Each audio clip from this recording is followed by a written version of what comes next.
Bapak-bapak dan ibu-ibu sekalian, alhamdulillah dengan izin Allah pada pagi ini kita dalam keadaan sehat walafiat dan juga insyaallah Allah memudahkan pengajian kita untuk memahami dan juga Allah mudahkan untuk mengamalkan. Semoga senantiasa kita semua dalam rahmat dan ridha Allah Subhanahu wa taala.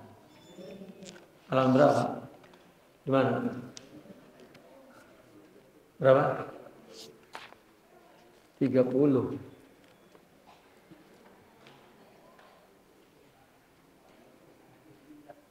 Bagaimana? Walihadihil jumlah.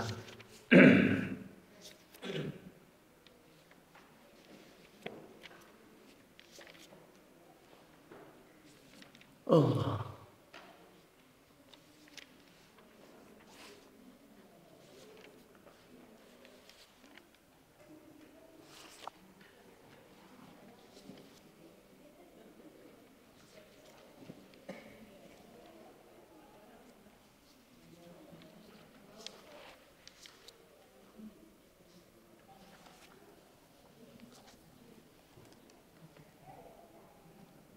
Bismillahirrahmanirrahim. Qala muallifu hadha wa nafa'na bihi wa bi ulumihi wa asrarihi fid dunya wal akhirah. Amin ya rabbal alamin. Qala radhiyallahu wa li hadhil jumlati, itu ya, tafsilun minhu ma hakahu asy-syaikh Abul Hasani Asy-Syadzili radhiyallahu anhu idz qala sa'altu ustadzi an qawlihi sallallahu alaihi wasallam yassiru wa la tu'assiru sakkinu wa la tunaffiru faqala yani dulluhum 'ala Allahi wa la tadulluhum 'ala ghairihi fa inna man dallaka 'ala ad-dunya faqad ghashshak wa man dallaka 'ala al-'amal faqad at'abak wa man dallaka 'ala Allahi faqad nasahak atau arahak. Ini dianggap perincian dari ringkasan pernyataan di atas. Tentang apa di atas itu? Tentang suhbah, tentang qudwah. Jadi di dalam agama ini kita diwajibkan untuk menuntut ilmu, ya, dari ahli ilmu. Mengambilnya ilmu itu melalui ahli ilmu, yang memberikannya adalah Allah, bukan manusia. Kita wajib menuntut melalui manusia, karena enggak ada orang lahir alim di dunia mengikuti sunnatullah di dunia ini. Begitu juga kalau seseorang ingin ma'rifat, mesti bersuhbah, berqudwah, mesti punya guru. Di istilahnya dalam tasawuf, orang yang menjadi ahli qudwah, guru yang kita ambil darinya disebut kamil, al-mursyidil kamil. Ya. Sempurna itu istilah dalam tasawuf bagi orang yang memiliki kesempurnaan akhlak di dalam jiwanya. Itu disebut kamil. Nah, sebelumnya diterangkan yang sifat orang kamil itu diringkas. Ada 3, itu disampaikan dalam bentuk syair. Ya. Ini yang paling atas sekali dari pengajian hari ini. bahwa kesimpulannya syair itu seorang yang kamil memiliki 3 perkara. Ya. Yang pertama adalah orang yang an yakuna hariban anil khuzuzi an nafsaniyah wal luhuzi an insaniyah. Seorang yang sudah lari. Ya. Orang lari itu berarti orang yang sudah jauh terhindar dari khuzuz nafsaniyah, keinginan nafsu, dan perhatian orang. Jadi hidupnya itu bukan karena dipengaruhi nafsu. Ini orang punya ilmu nih. Ilmu itu kan mengajarkan kebaikan. Ya. Kalau orang punya ilmu, maka pengetahuan itu selalu memberitahu dia yang baik ini, yang buruk itu. Nah, ketika melakukan yang buruk juga ada nafsunya. Nah, maka berarti seseorang mesti mentazkiyatun nafs atau mujahadatun nafs. Enggak cukup. Makanya orang sufi, bagi mereka yang punya ilmu, meskipun amalnya sama banyaknya, mungkin orang ahli ilmu lebih banyak secara bilangan. Nah, tetapi melakukannya masih dipengaruhi oleh keinginan nafsunya. Ingin dihormati, ingin dipandang baik, ingin itu nafsu. Ingin dilihat orang. Ya. Dan masih ada sifat-sifat buruk, dengki, suudzon, dan lain sebagainya. Amal nggak berhenti, ilmu ada. Maka perlu tazkiyatun nafs. Ya. Nah, yang dihadapi orang beramal 2, faktor dalam dan faktor luar. Faktor dalamnya adalah khuzuz nafsaniyah, keinginan nafsu. Nafsu itu punya jatah. Setiap orang melakukan kebaikan, mesti dia minta jatahnya. Paling enggak dipujilah, paling enggak diucapin terima kasih. Gitu.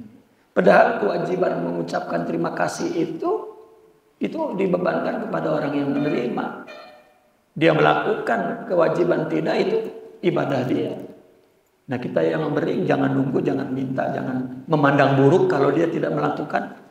Karena kita melakukannya karena Allah, tetapi tidak terkadang. Ya, apalagi dengan tujuan-tujuan yang lain. Itu nafsu tuh. Ya, dan itu yang mesti dilawan. Dari luar, al-khuzul insaniyah, perhatian orang. Kalau dia melakukan sesuatu kebaikan, orang mandangnya buruk, marah. Ya, kan banyak ustaz, dia merasa berdakwah, ngajak kebaikan, tetap aja ada orang yang hasud, dengki. Dia itu bertanya-tanya, salah apa saya ya? Tidak akan paham. Seolah-olah tidak boleh ada kedengkian, tidak boleh. Tidak ada, itu ujian dari Allah. Bahkan katakanlah kalau kita ngomong ujian kayaknya ketinggian, itu memang sifat buruk yang ada pada setiap orang, mungkin termasuk kita sendiri. Begitu. Kecuali malaikat, Pak, nggak bisa dia berpikir dan punya kecenderungan buruk. Karena malaikat. Seperti iblis, nggak punya kecenderungan baik. Nah, kita itu punya dua-duanya. Makanya kita disuruh melawan. Itu mujahadatun nafs. Itu khuzuzin nafsaniyah dan al-lukhuz al-insaniyah. Nah, yang kedua, bagaimana kita mengetahui bahwa orang itu sudah selamat dari 2 perkara itu? Itu akan dibuktikan dengan 2 perkara. Perkataan dan keadaan dalam jiwanya. Nah, keadaan dalam jiwanya kan kita kagak tahu. Nah, itu kelihatan dari omongnya. Nah, maka di sini dikatakan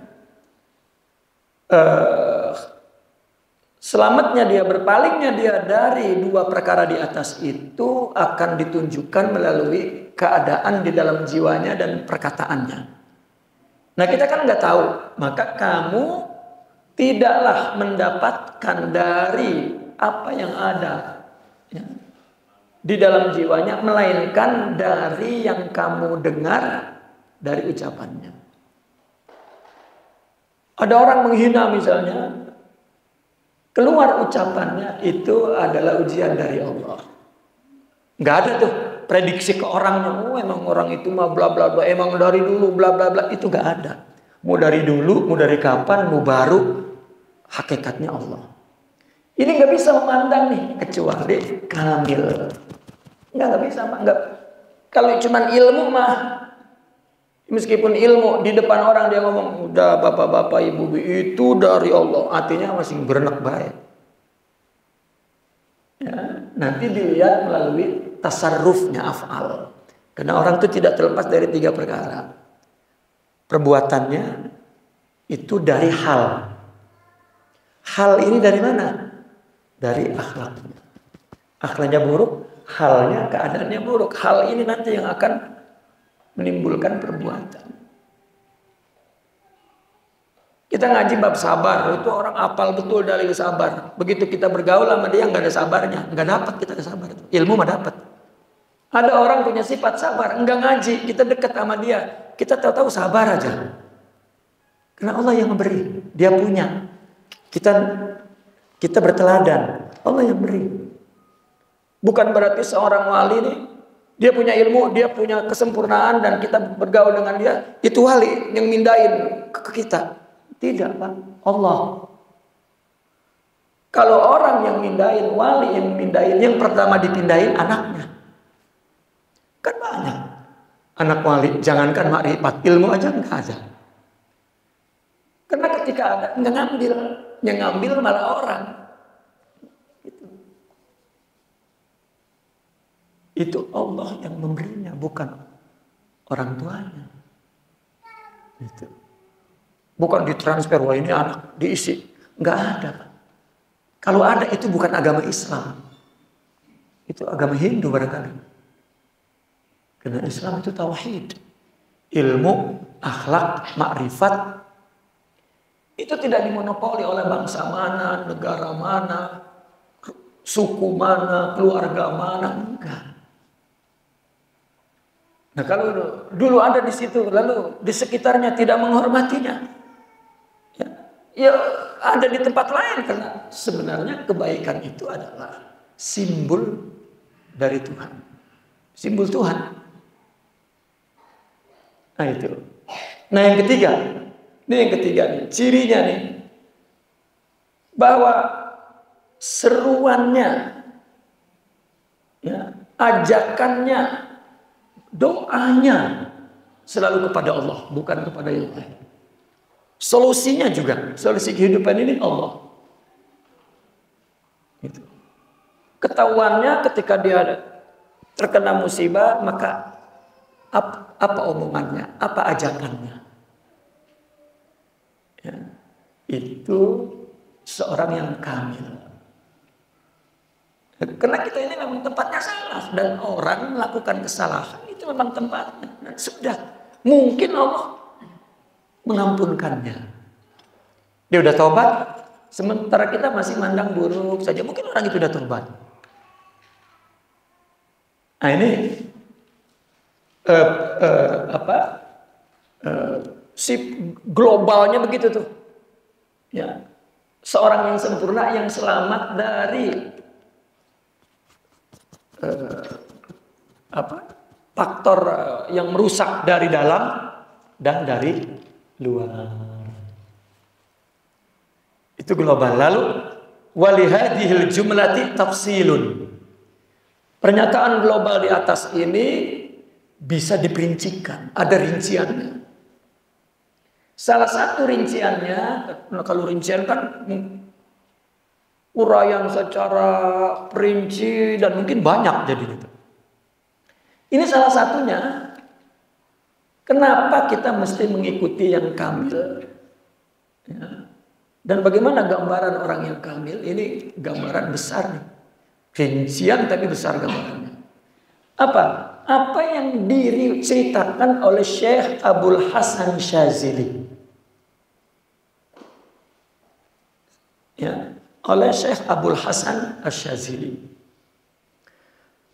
Ketika dia berkata, kata Imam Syazili, sa'altu ustazi, aku bertanya kepada guruku. Siapa gurunya Imam Abul Hasan? Syekh Abdus Salam Ibnu Mashis. Ya. Syekh Abdus Salam Ibnu Mashis ini berguru kepada Al-Imam Al-Ghausul A'zam Abu Shu'aib Abu Madyan. Ini Imam Shu'aib Abu Madyan. Siapa gurunya? Syekh Abdul Qadir Al-Jilani. Ada satu keunikan, ketika ibunya Syekh Abdus Salam melahirkan, di mana beliau dilahirkan? Di Maroko, di daerah Tonja, akhir Maroko, nyebrang udah Spanyol tuh, di situ dilahirkan. Syekh Abdul Qadir kan di Baghdad, lihat peta dah, jauh banget itu Pak. Begitu Syekh Abdus Salam Ibn Mashis dilahirin sama ibunya, Syekh Abdul Qadir Al-Jilani datang cuman ngucapin selamat, nggak ada urusan. Kerabat, meskipun sama-sama dari keluarga Al-Hasani,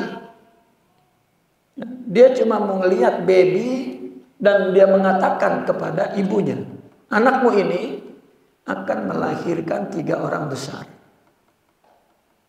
Maksudnya melahirkan ini akan melahirkan murid gitu.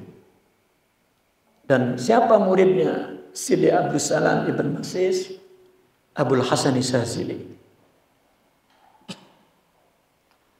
Allah. Ibrahim Ad-Dasuqi.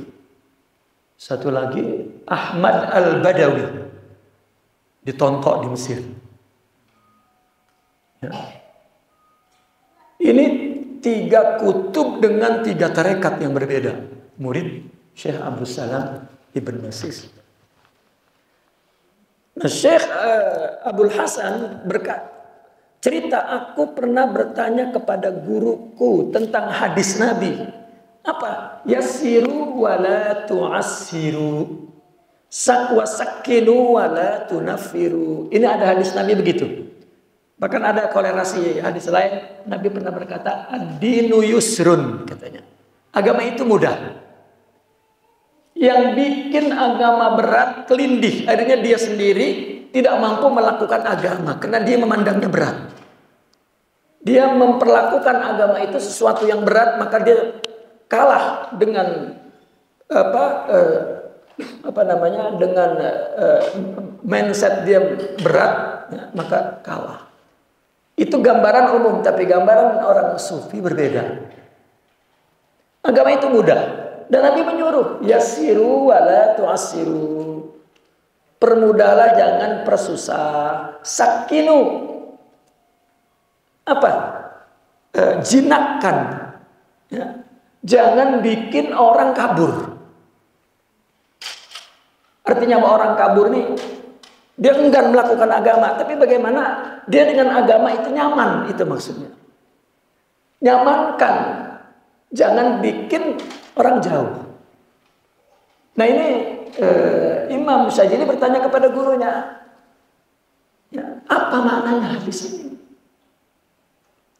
Apa jawabannya? Qala, yakni maksud hadis itu dulluhum 'ala Allah. Ya, tunjukkan mereka kepada Allah. Dan jangan tunjukkan kepada selain Allah. Lalu dijelaskan lagi oleh dia, mandallaka 'ala dunya. Barang siapa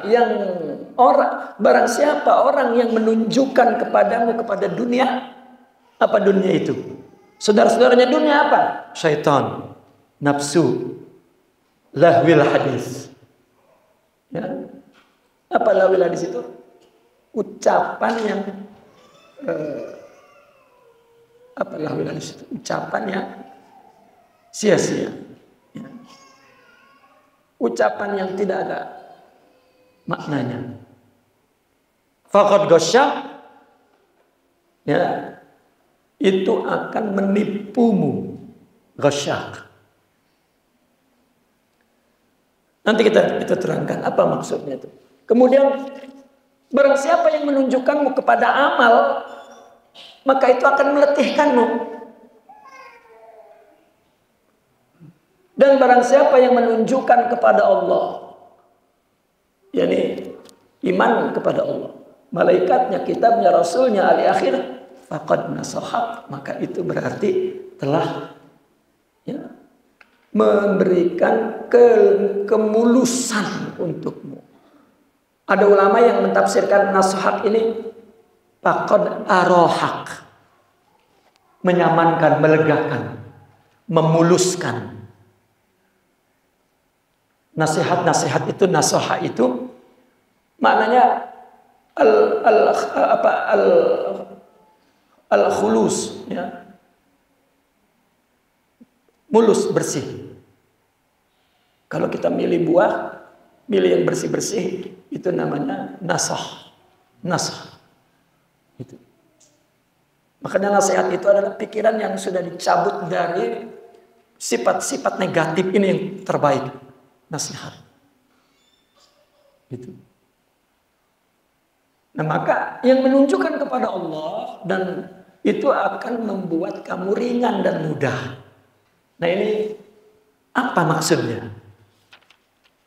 Pertama, orang yang menunjukkan kepadamu, artinya orang yang menjadikan tujuan hidup ini, tujuan beribadah, tujuan beramal, tujuan beraktivitas, apalagi orang belajar, untuk dunia semata-mata, ini akan menipu. Ya, akan menipu. Agama jadi berat, jadi susah dilaksanakan. Karena dia mulai dari menuntut ilmunya sampai mengamalkannya, tujuannya dunia. Nah, tujuannya dunia ini nafsu tadi, orang, itu tujuannya dunia. Tujuan. Kita ini ketika makan terpenuhi semua keperluan tubuh. Memilih yang sehat-sehat terpenuhi. Tapi kita tidak sadar bahwa semuanya itu adalah anugerah Allah. Mestinya kita melakukannya untuk Allah. Kesehatan itu Allah yang melihara. Ketika Allah ingin memelihara, maka sifat keinginan memelihara itu ditumbuhkan kepada diri kita. Hakikatnya Allah. Ya. Nah, maka itu terlepas apa kita orang muslim, orang kafir, kalau Allah ingin pelihara kesehatan, Allah inspirasikan di dalam tubuhnya keinginan untuk menjaga. Hakikatnya Allah yang menjaga. Gitu. Namun ini masalahnya lain. Dia melakukannya untuk ibadah. Maka agama akan bermanfaat, berfungsi sempurna bagi dia. Hatta aktivitas hidup, aktivitas ibadah, amal soleh, semuanya itu mendapat pahala, surga, dan kebahagiaan. Ini soal agama nih.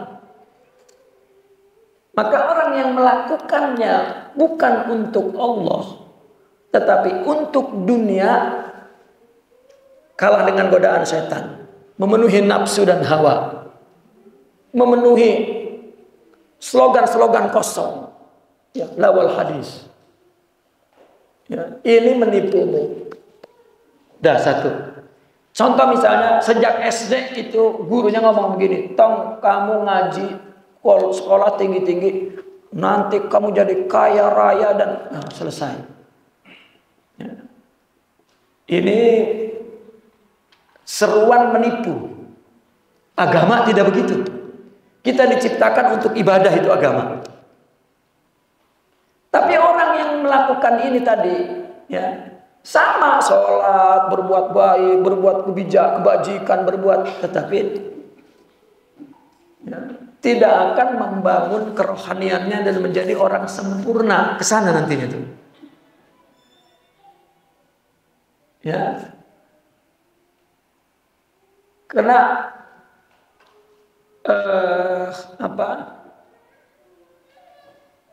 yang menunjukkan kepada dunia, tetap dia melakukan agama itu berat. Berat. Tetap agama bagi dia adalah sesuatu yang membuat dia lari. Karena nggak ada kekuatan batin untuk melakukan ibadah. Ya. Ini saya mohon perhatikan betul-betul ucapan demi ucapan agar paham, itu yang paling penting. Saya ini muter-muter gimana untuk mengambil satu inti hadis ini yang ditanyakan oleh Sidi Abdul Hasan, apa maksudnya? Ya, perhatikan baik-baik. Ya. Artinya dipakai sedikit otak itu kalau susah, aduh apa sih? Jangan, ayo. Ini saya bukan ngomong ngaco. Ya, ini ilmu ini. Ya. Tuh, paham aja perlu sabar. Perlu sabar, perlu ikhlas, perlu sidik, tidak takabur. Takabur aja, nggak dapat ilmu itu. Ya, perhatikan baik-baik.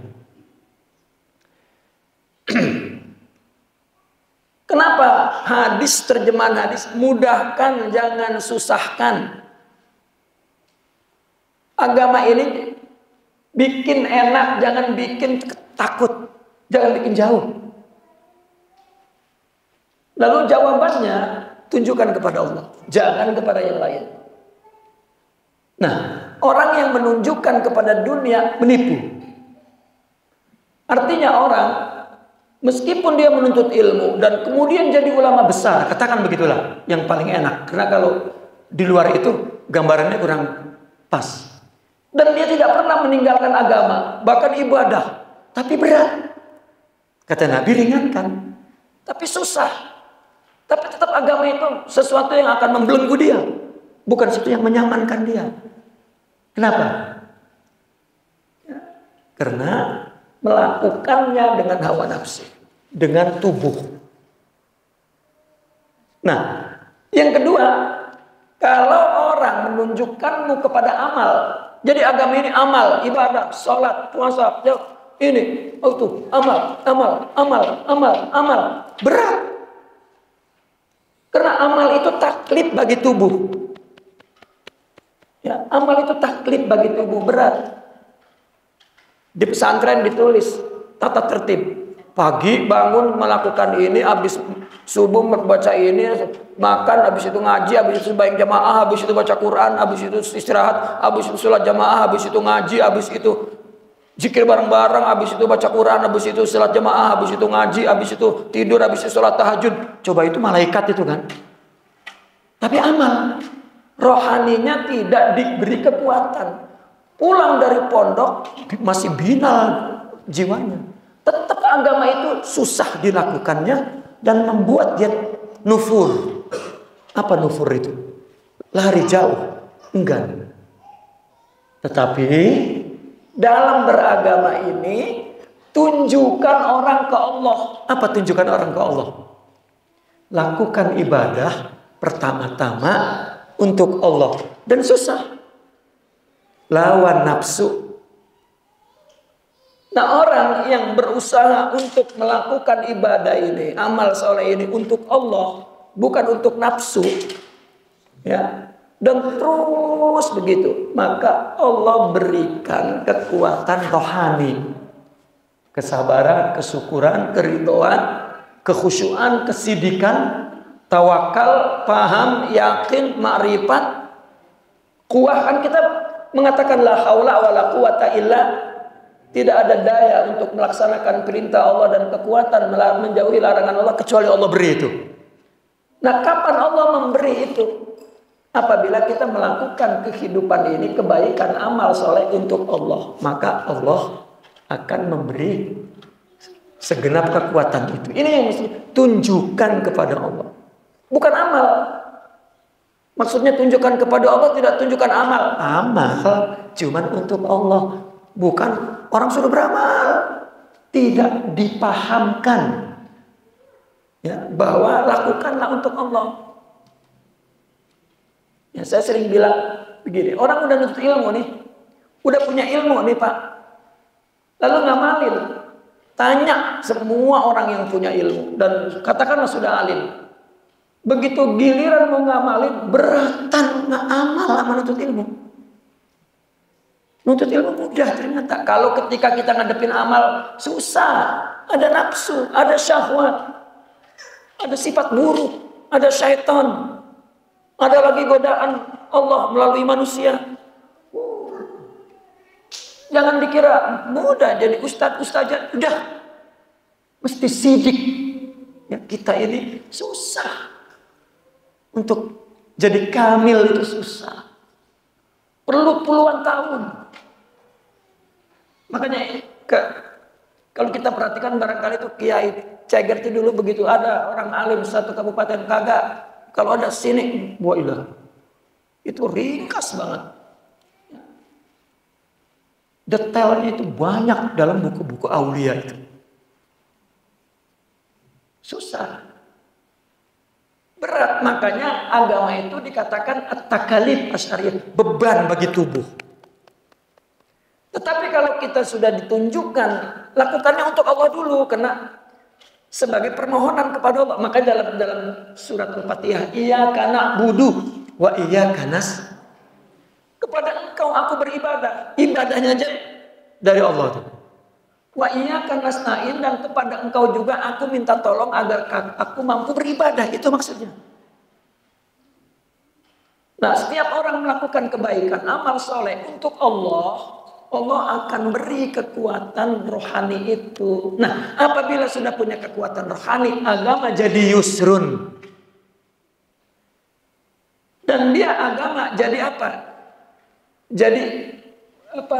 Taskin, obat penenang. Bukan tanfir membuat dia jauh. Dan ini nggak bisa kecuali ya, ada kuat robbaniyah, kekuatan robbani dalam diri. Baru mudah. Jadi seolah-olah makanya Imam Sajili pernah berkata, "Man lam yataghalghal fi ilmina hadza mata musirran 'alal kabair." Orang yang tidak memasuki ilmu kami ini. Apa ilmu kami ini? Orang yang tidak mulai membetulkan orientasi hidup, penghadapan hidup untuk Allah, tidak dia betulkan, masih dibiarkan mengikuti hawa nafsu, ya, maka sampai mati dia tetap masih kalah dengan dominasi nafsunya. Nggak berarti itu ibadah biar banyak, ya nggak mempengaruhi. Nafsu itu tetap mesti ditundukkan kepada Allah, dilawan. Ya. Nah ini maksudnya agama itu mudah. Makanya apa kata mereka, kata para aulia itu? Ketika takalif syariah ini, beban syariah ini, dia tujukan untuk Allah. Ketika Allah memberi kekuatan rohani, apa kata dia bilang? Sukutut taklif. Beban itu sekarang hancur sudah. Yang ada mudah. Karena yang melakukan amal dan ibadah adalah kekuatan robbani, kekuatan Tuhan di dalam rohaninya. Nah, realnya, secara realnya apa? Sifat-sifat mulia itu, akhlak itu. Makanya Nabi mengatakan, innama bu'istu liutammima makarimal akhlak. Agama ini aku sampaikan ya, sebagai apa? Materi untuk membangun akhlak. Akhlak itu karakter rohani. Karena karakter tubuh sudah ada. Dan ini bukan untuk agama, ini untuk makan. Untuk tidur, ya, untuk harta di dunia, itu. Nah maka di sana ada setan yang siap untuk terus menyeretnya jauh dari Allah. Nah kalau tetap dalam keadaan begitu, agama tetap berat dilakukan, tetap berat.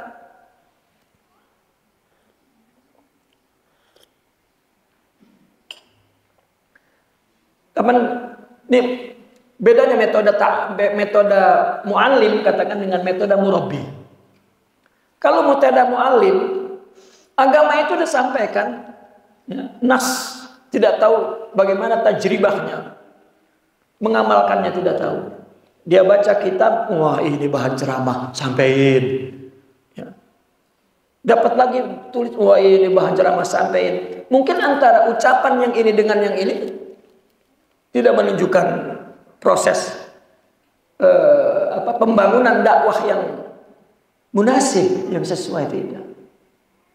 Dia ngelihat tulisan Nabi atau para orang-orang soleh, malamnya sholatnya 20 salam.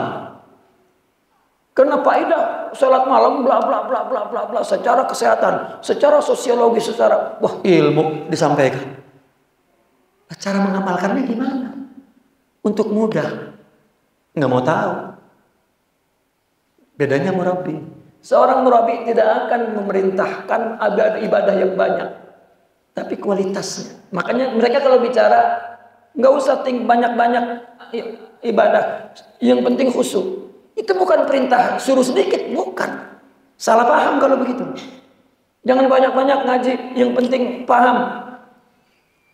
Itu bukan berarti orang ngelarang ngaji. Kalau tidak, ya bukan ulama dong. Dia jadi ulama pun karena ada ilmunya. Karena dia melihat kualitas. Ya. Semua seorang kutub seperti Syekh Abdul Qadir Al-Jilani dan kutub-kutub lainnya, mereka adalah seorang mujtahid dan seorang mursyid, seorang muallim dan seorang murabbi. Ini adalah tajribah mereka, pengalaman mereka. Bagaimana agar bikin agama mudah? Ya, seolah-olah bagaimana agar bikin agama mudah? Kita mesti punya pertolongan kekuatan Allah dalam rohani kita. Untuk mendapatkannya, lakukan perbuatan baik, ibadah yang baru kita ketahui ini untuk Allah. Itulah dulluhum alallah, la tadulluhum ala ghairi.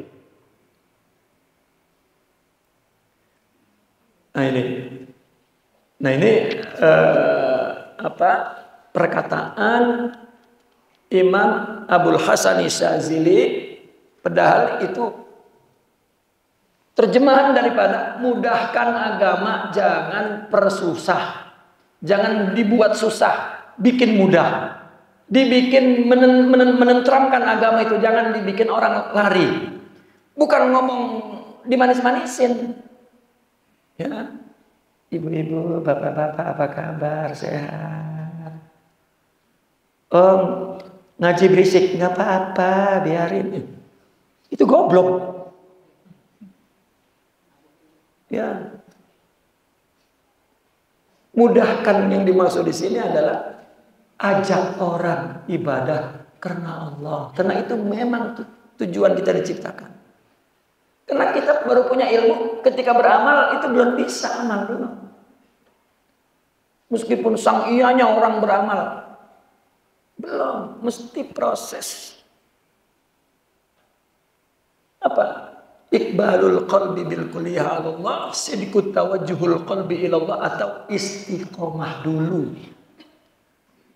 Baru, dan itulah tarikat. Itu. Makanya saya sering mengulang-ulang, tarekat itu bukan berzikir. Wah ini zikir dari wali, ayo diamalin. Sementara hidupnya dan ibadahnya, amalnya tidak ditujukan untuk Allah. Jangankan amal ibadah yang ini, zikir yang dia baca dari wali pun tidak berguna apa-apa.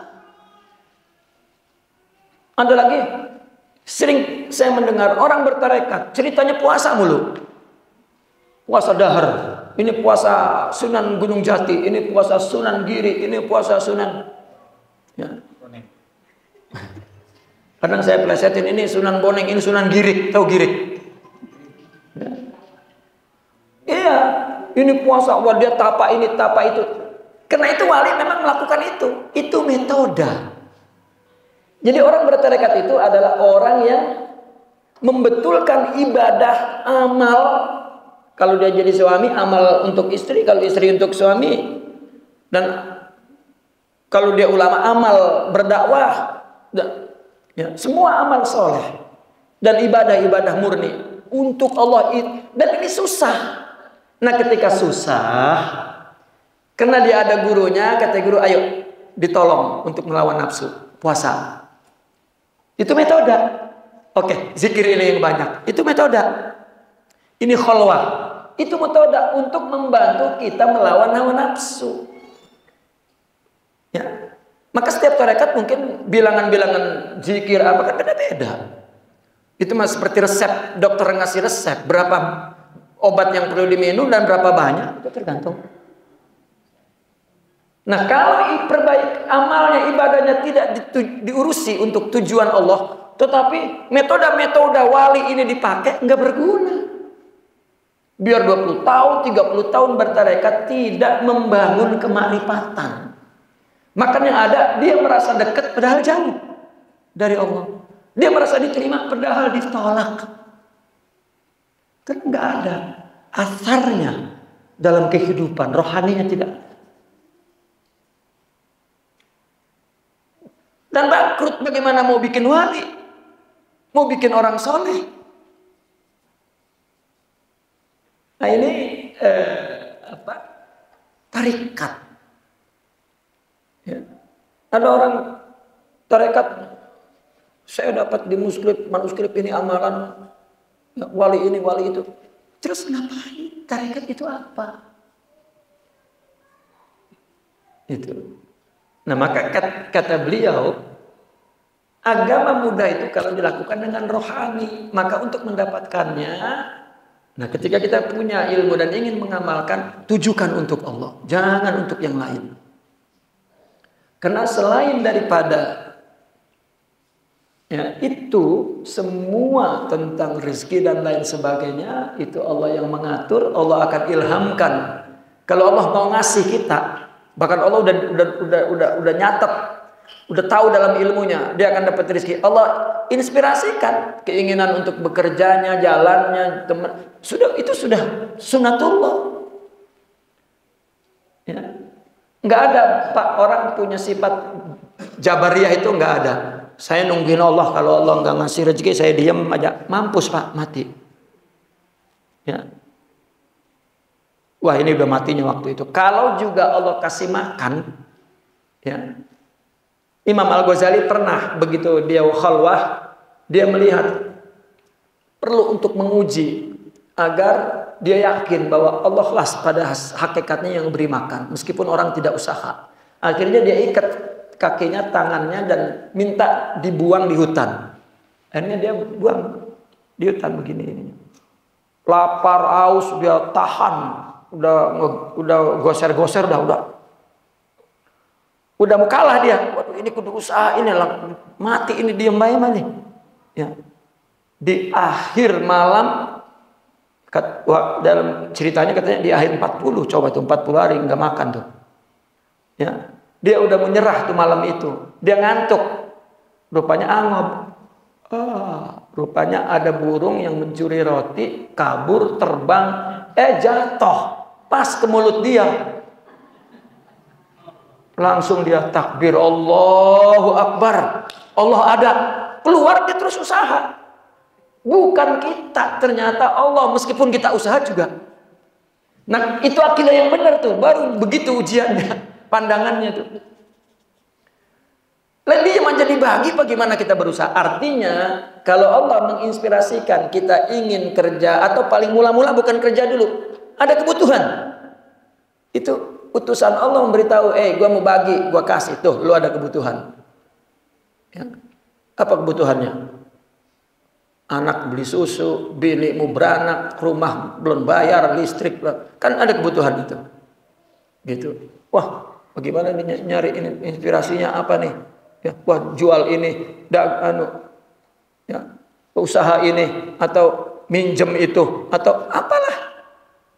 Gitu. Kalau nggak ada ini, nggak timbul nih inspirasi nyari duit. Gitu.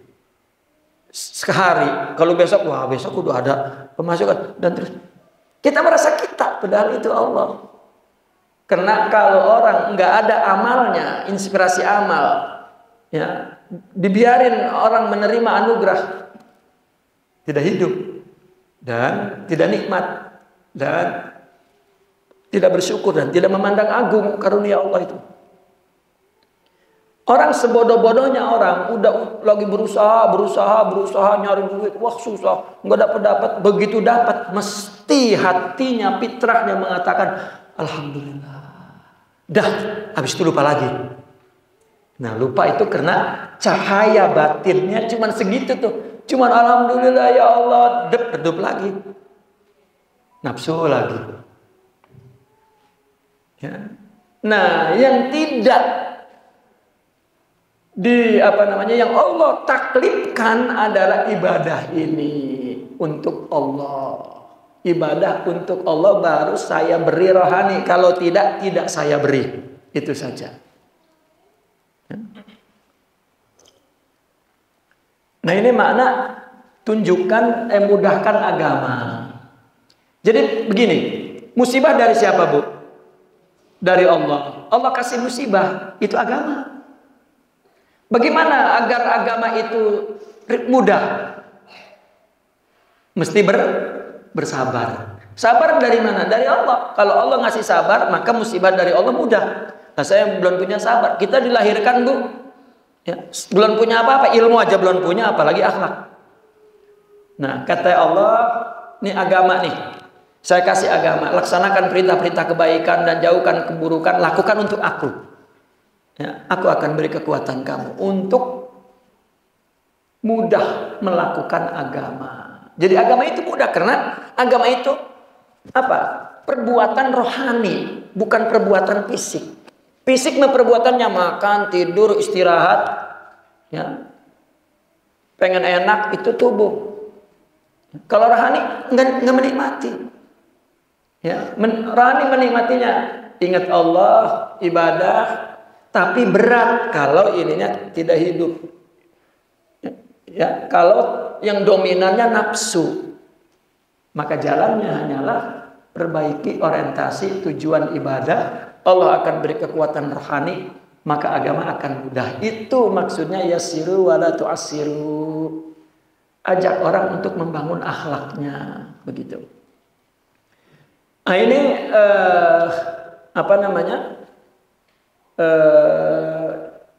jawaban Al-Imam Abdus Salam Ibn Masis. Wa qala fi lataifil minan innama yakunul iqtida'u biwaliyin dalakallahu alaih. Nah, siapa orang yang menunjukkan kepada Allah adalah orang kamil. Ini kan cerita orang yang kamil. Orang kamil ini yang sempurna rohaninya, dengan nama lainnya walil kamil. Siapa yang menunjukkan kepada Allah? Itu metode tasawuf, metode mereka ahli kamil. Maka kata Imam Sazili dalam Lataiful Minan, yang menjadi iktida itu hanya wali. Yang kita teladani, ya, itu hanya wali, karena dialah yang menunjukkanmu kepada Allah. Ya, dengan kata lain, para murabbi itu orang yang mendidik kita agar ibadah ini untuk Allah. Itu mudahnya begitu. Karena kalau orang fikih, dia mengajarin bagaimana ruku, bagaimana sujud, belum sampai melangkah ke lakukan untuk Allah. Jangan. Lah nggak pintar-pintar begitu ruku untuk Allah ya. Ya tidak. Bagaimana rukunya, bagaimana sujudnya, Nabi sedekapnya bagaimana, istinja bagaimana, terus urusan ekonomi ini bagaimana, puasa itu kapan mulainya, bla bla bla, itu fikih itu zahirnya semua. Nah, tasawuf baru perintahnya untuk Allah, untuk Allah, untuk Allah. Nggak ada tema lain kecuali lakukan untuk Allah. Lakukan untuk Allah. Itu metodenya. Ya. Nah, maka innama yakunul iktida. Berteladan itu hanyalah kepada wali. Karena dialah yang menunjukkanmu kepada Allah. Kemudian apa? Wa atla'aka. Dan Allah akan memperlihatkan kepadamu. Memperlihatkan apa? Alama auda'ahu. Kepada apa yang telah Allah simpan pada wali itu? Apa yang disimpan? Sirril khususiyah.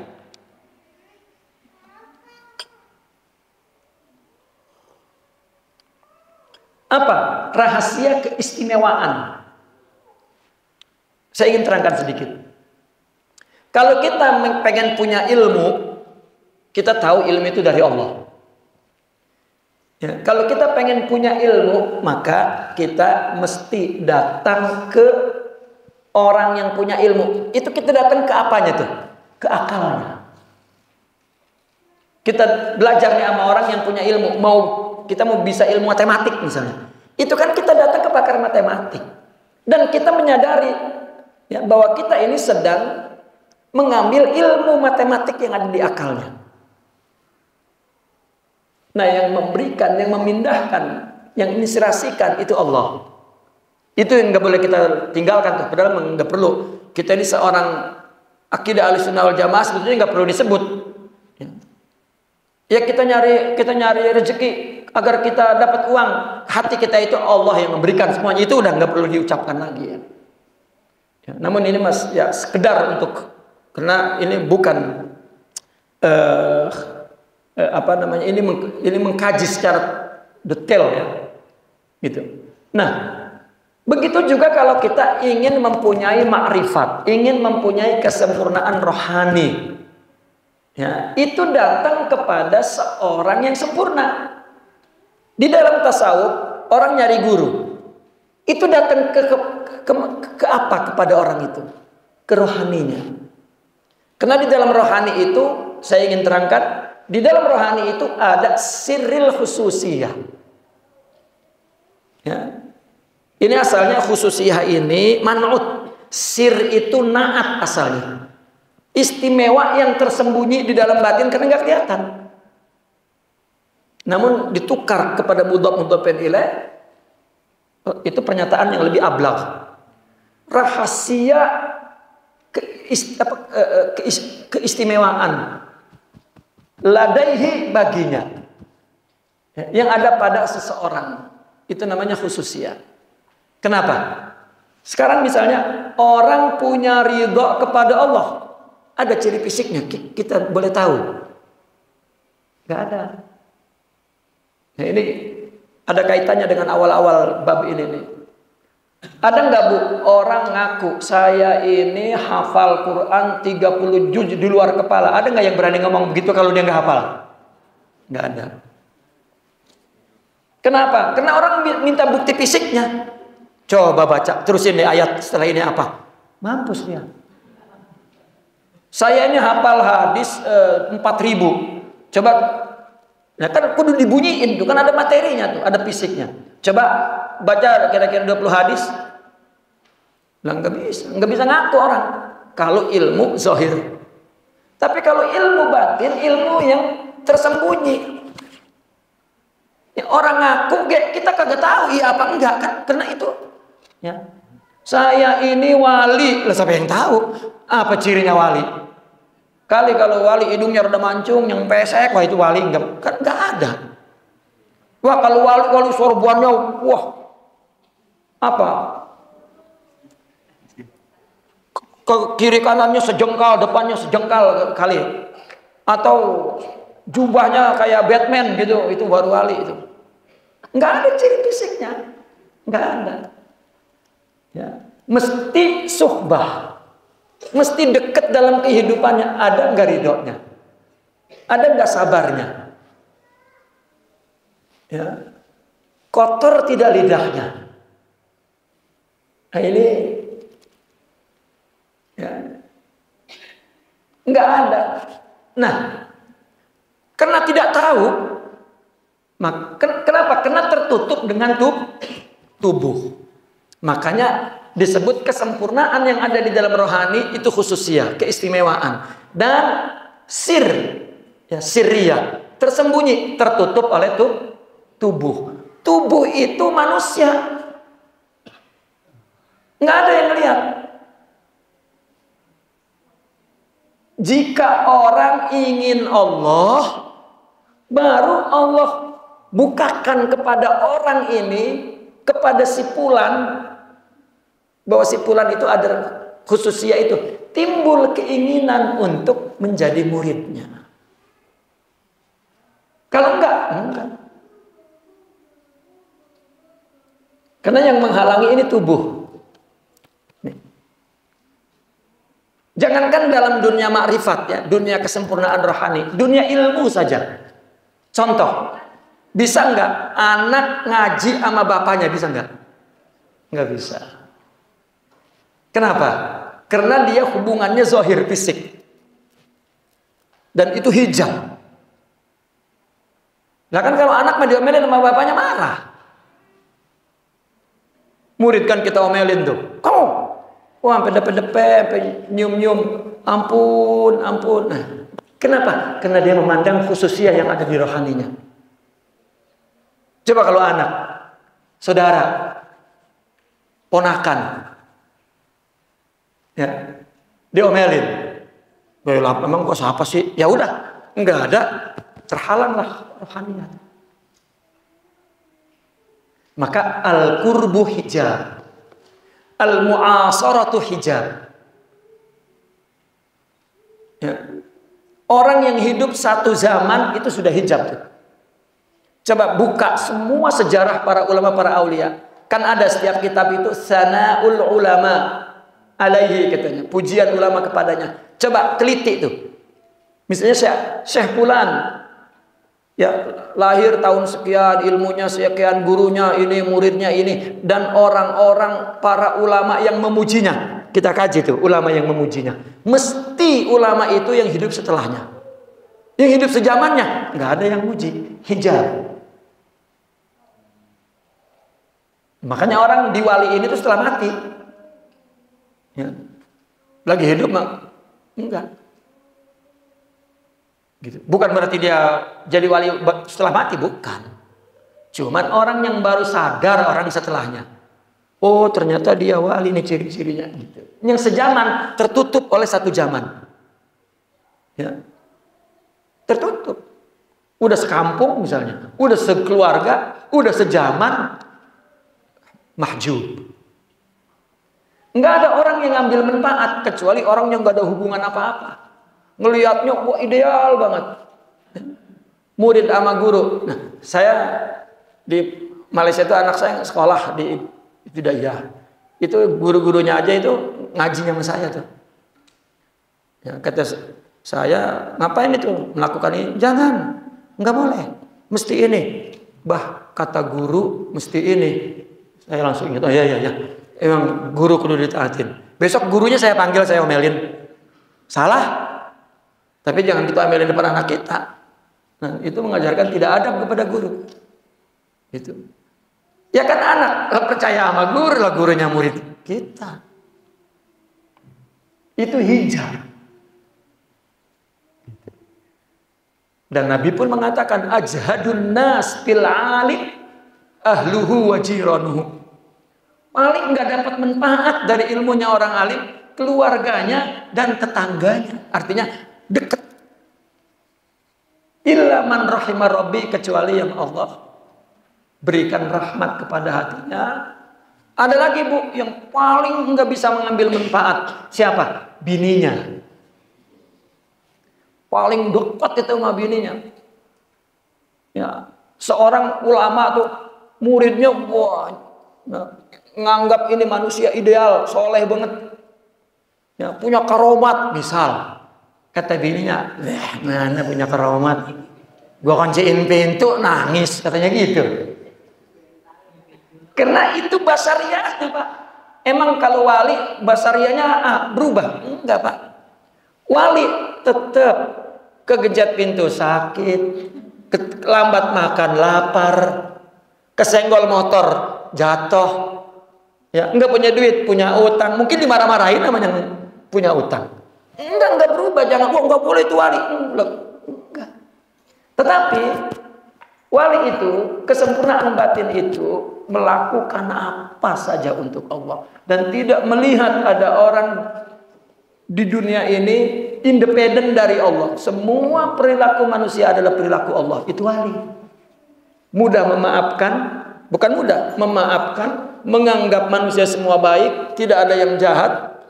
Karena apabila dia dijahati orang, itu ujian Allah untuk dia. Dan mungkin orang itu juga udah tobat dan Allah ampunkan, dan banyak pemahaman makrifat itu. Ya. Nah ini seorang wali. Dan itu kan nggak kelihatan. Nggak kelihatan. Ya. Nah ini innamal iqtida'u biwaliyin. Iqtida itu hanya kepada wali. Saya ingin menerangkan ayat setelah ini nih, maka saya beri pengantar yang banyak. Wa atla'aka ala ma auda'ahu, dan Allah akan memperlihatkan kepada kamu simpenan istimewa yang Allah letakkan ke dalam hatinya. Ini perhatikan setelah ini. Fatawa anka syuhuda basariyatihi, maka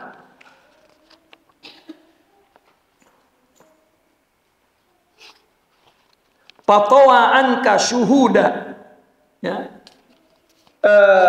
basariyatihi, dan Allah akan memperlihatkan rahasia keistimewaan yang diberikan kepada wali itu, maka Allah menutupmu dari penyaksian sifat basariyah kemanusiaannya serta memperlihatkan keistimewaan. Allah tutup ngelihat basariyahnya, ya. Maka para muridnya itu enggak ngelihat basariyahnya, ya, yang ngelihat rohaninya. Karena Allah nutupin. Kenapa? Dia tujuannya Allah. Jalan untuk Allah adalah apa yang ada di dada wali. Ada ungkapan begini. Kubrul aulia babun min abwabillah. Kubur wali salah satu pintu Allah. Ini bukan kuburan yang dalam tanah. Nih.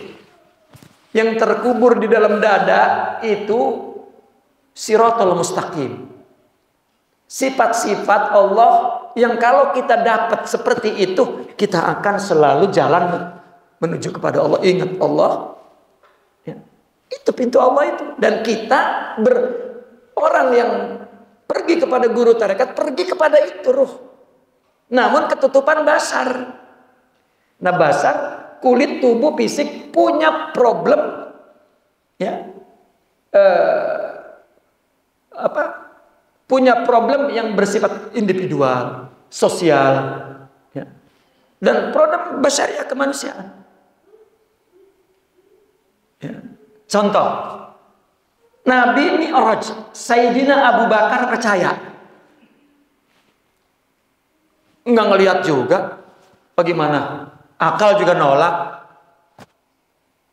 tetapi dia sudah pergi ke tauhid Allah. Sama-sama Abu, ya. Abu Jahal nggak percaya. Berarti namanya sama-sama Abu tuh. Nah ini nggak bisa ngelihat dan mengambil manfaat, tidak bisa. Mesti menumbuhkan kesadaran yang tinggi karena bukan, ya, kepada orang tapi kepada Allah. Ini patawaan kasyuhuda basariyatihi, maka Allah perlihatkan keistimewaan yang diberikan itu, dan Allah tutup tawa itu, Allah tutup dari penyaksian kepada sifat kemanusiaannya.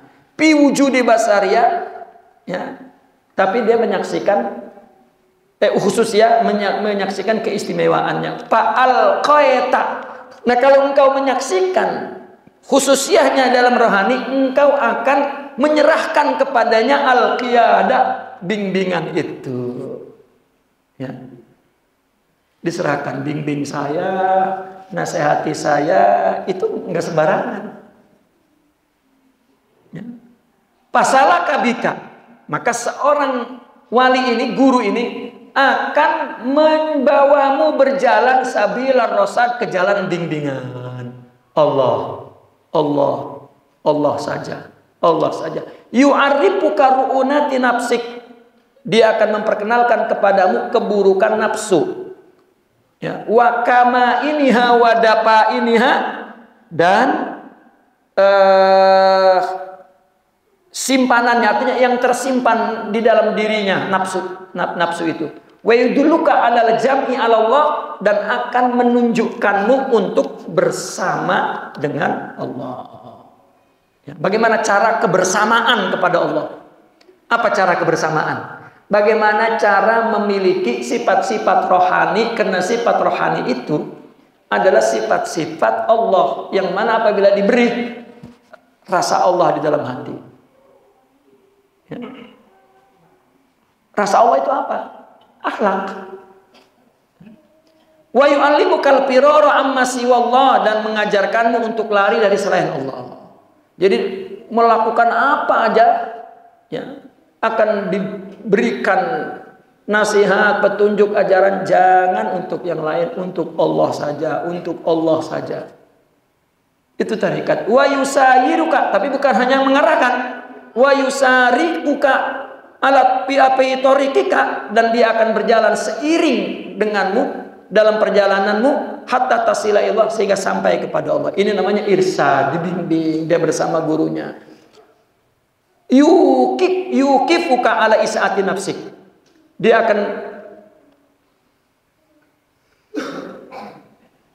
akan menghentikanmu untuk akan menghentikanmu kepada keburukan nafsumu. Ya. Diajarkan untuk bagaimana tidak melakukan atas dasar nafsu. Wa yu'arrifuka bi ihsanillah ilaik, dan memperkenalkan kepadamu perbuatan baik Allah kepadamu. Ya. Fatufiduka ma'rifatun nafsik, maka mengenalnya kamu maka mengenal kepada dirimu, pengenalan kepada dirimu ini memberikan faedah. Ya, lari daripada nafsu. Kalau kita diberitahu nafsu itu begini, kita akan terus berusaha untuk ya, lari dari nafsu. Artinya melakukan apapun, ya.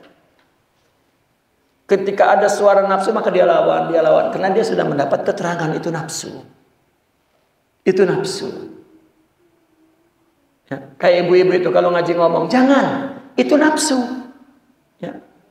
Kan belum paham gitu, kalau itu nafsu belum paham. Sampai dia paham. Sampai ada bimbingan Allah. Itu. Mana yu'arifuka bi ihsanil wa fatubika. Wa adamu rukuni ilaiha, dan tidak cenderung kepada nafsu. Wa yufiduka al ilmu bi ihsanillah, dan mengetahui kebaikan Allah kepadamu itu memberi faedah untuk apa? Iqbal, hati menghadap kepada Allah. Ya. Itu di terjemahannya kan ada. Saya coba baca terjemahannya, mungkin lebih simpel bahasanya. Dengan demikian kamu akan menyerahkan kendali kepemimpinan kepada wali itu. Lantas wali itu akan membawamu ke jalan petunjuk. Dia akan memperkenalkanmu segala sifat buruk yang tersimpan dalam dirimu, menunjukkanmu cara kebersamaan dengan Allah, mengajarimu cara lari menjauh dari selain Allah, meniti di jalanmu bersama sehingga kamu sampai kepada Allah, menghentikanmu dari perilaku burukmu sendiri, dan sekaligus memperkenalkan kebaikan-kebaikan Allah kepadamu. Kan dari keterangan orang sufi kan kita diberitahu, kita ini orang banyak ibadahnya. Orang sufi memberitahu kita, itu kamu banyak ibadah, Allah yang beri. Ilmunya Allah yang beri. Kesehatannya Allah yang beri. Kekuatannya Allah yang beri. Supaya tidak mengaku kalau dia itu punya melakukan kebaikan. Bukan. Mesti malu kepada Allah untuk mengaku bahwa dia baik. Karena itu dari Allah. Itu tasawuf. Itu yang mereka sampaikan kepada kita. Ya. Dengan demikian, pengenalanmu kepada dirimu membantumu untuk lari dan tidak condong. Kalau kita tahu nafsu itu begitu, maka kita berusaha terus menjauhkannya. Serta pengenalanmu kepada kebaikan-kebaikan Allah kepadamu akan membantumu untuk bersungguh-sungguh menuju jalan Allah.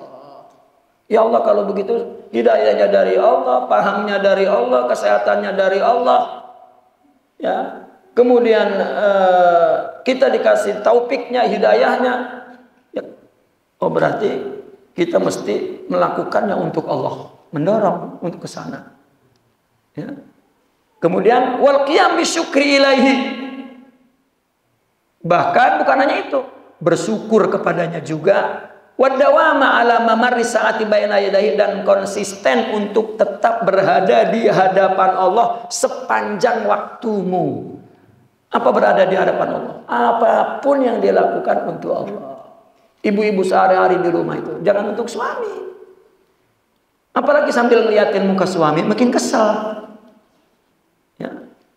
Kayak anak buat suami, siapa sih dia? Loh. Padahal dia beramal itu. Ya. Hendak buat gua ngelihatnya kayak gitu. Sama suami juga sama bini. Ya, tidak bisa. Dan kepada semua orang dan ibadah kita.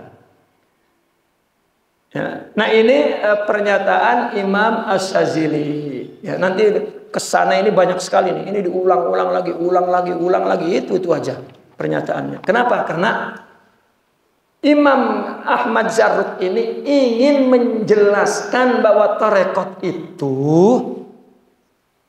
ya adalah ibadah amal untuk Allah dan tidak bisa dilakukan sendiri, mesti bertarekat. Artinya bertarekat mesti ada guru.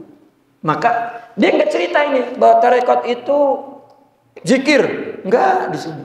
Tarekat itu ya puasa khalwah, enggak makan daging, enggak.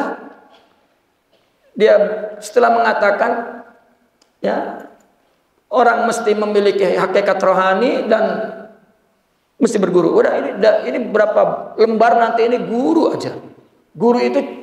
Guru tarekat itu ciri-cirinya ini nanti nih. Nah, menjelaskan tentang ciri-ciri semua nih begini. Ini buku yang paling banyak lembarannya adalah ciri-ciri seorang mursyid, murabbi, pimpinan tarekat. Ya. Ada salah satu yang saya ingin buru-buru menyampaikan. Seorang berguru dalam tarekat punya guru. Jika si guru itu menanamkan kebesaran dirinya di pikiran muridnya, bukan kebesaran Allah, dan tidak menanamkan bahwa jangankan murid-muridnya, dia sendiri kecil di depan Allah, tidak menanamkan pikiran itu kepada murid, itu bukan murabbi. Seorang murabbi itu adalah membesarkan, mengagungkan agar terasa keagungan itu di diri kita, tidak ada yang lain. Nah, kita sering melihat ya guru tarekat yang dibicarakan kebesaran dirinya. Saya wali, saya ketemu Nabi Khidir, saya ketemu Syekh Abdul Qadir, saya mimpi saya, karena nggak ada marifat, nggak ada ilmu yang disampaikan, yang ada khurafat. Itu ada dalam buku Imam Syaroni, Syekh Abdul Qadir Al-Jilani, Syekh Ahmad Zarruq, dan banyak. Murabbi itu yang dihadirkan kebesaran Allah. Seolah-olah kita diajak, yuk murid-murid di sini nih, tuh Allah besar banget ya Allah, kita kecil. Seolah-olah begitu ilustrasinya. Yuk kita lakukan untuk Allah. Ya. Ini jika diperhatikan pernyataan ini bukan ilmu teori ya, ini ilmu praktis atas tajribah ruhiyah, pengalaman rohani mereka.